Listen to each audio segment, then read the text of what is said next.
ವಾಪಸಂದ್ರ ಇಂದು ಮಹತ್ವದ ದಿನ. ಹನುಮಾನ್ ಜಯಂತಿ ಪ್ರಯುಕ್ತ ವಾಪಸಂದ್ರ ಗ್ರಾಮದಲ್ಲಿ ಭಕ್ತಿ ಭಾವನೆಯ ವಾತಾವರಣ ನಿರ್ಮಾಣಗೊಂಡಿತ್ತು.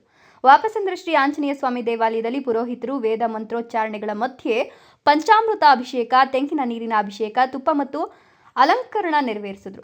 ದೇವರಿಗೆ ತುಳಸಿ, ಬೆಲ್ಲ, ಅಕ್ಕಿ, ಹೂವು, ಬೇಳೆಬಲೆ ವಿಶೇಷ ಸಿಂಗಾರ ಮಾಡಲಾಗಿದ್ದು ಭಕ್ತರು ದರ್ಶನಕ್ಕೆ ಬದ್ಧವಾಗಿ ನಿಂತ ದೃಶ್ಯಗಳು ಗಮನ ಸೆಳೆಯಿತು. ಸ್ಥಳೀಯರು ಮತ್ತು ಗ್ರಾಮಸ್ಥರ ಸಹಕಾರದೊಂದಿಗೆ ಹನುಮ ಚಾಲಿಸ, ರಾಮ ಭಜನೆ, ಸುಂದರಕಾಂಡ ಸೇರಿದಂತೆ ಹಲವು ಧಾರ್ಮಿಕ ಕಾರ್ಯಕ್ರಮಗಳು ನಡೆಯಿತು. ಆಂಜನೇಯ ಸ್ವಾಮಿಗೆ ಹಬ್ಬದ ಸಂಭ್ರಮ ಹೊಸ ಚೈತನ್ಯ ತುಂಬಿತು. ವಿಶೇಷತೆ ಅಂದರೆ ಪಟ್ಟಣದಿಂದ ಮಹಿಳೆಯರು, ಮಕ್ಕಳು ಹಾಗೂ ವೃದ್ಧರು ನಡೆದುಕೊಂಡು ದೇವಾಲಯಕ್ಕೆ ಬಂದು ದೇವರ ದರ್ಶನ ಪಡೆದರು. ಹನುಮಂತನ ಹೆಸರಿನ ಜಪ, ಹರಿನಾಮ, ಸಂಕೀರ್ತನ ಕೇಳಿಸುತ್ತಲೇ ಈ ಪಾದಯಾತ್ರೆಯು ಭಕ್ತಿಯ ಮಹಿಮೆ ಮತ್ತು ನಂಬಿಕೆಯ ಸಂಕೇತವಾಗಿ ಮಾರ್ಪಟ್ಟಿತು.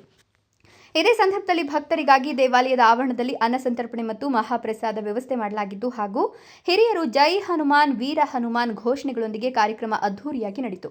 ಕಾರ್ಯಕ್ರಮದಲ್ಲಿ ಭಾಗವಹಿಸಿದ ಗ್ರಾಮಸ್ಥರು, ಪಟ್ಟಣದವರು ಪ್ರತಿ ವರ್ಷ ಹನುಮಾನ್ ಜಯಂತಿ ಗ್ರಾಮವನ್ನು ಒಂದೇ ಕುಟುಂಬದಂತೆ ಒಂದಾಗಿಸುತ್ತದೆ. ಇಂತಹ ಪವಿತ್ರ ಕಾರ್ಯಕ್ರಮಗಳು ಸಂಸ್ಕೃತಿ, ಧರ್ಮ ಮತ್ತು ಸಂಪ್ರದಾಯಗಳಿಗೆ ಜೀವ ತುಂಬಿದೆ ಅಂತ ಹೇಳಬಹುದು. ಮಹೇಶ್ ಗುಡಿಬಂಡೆ, ರಾಯಲ್ಸ್ ಕನ್ನಡ.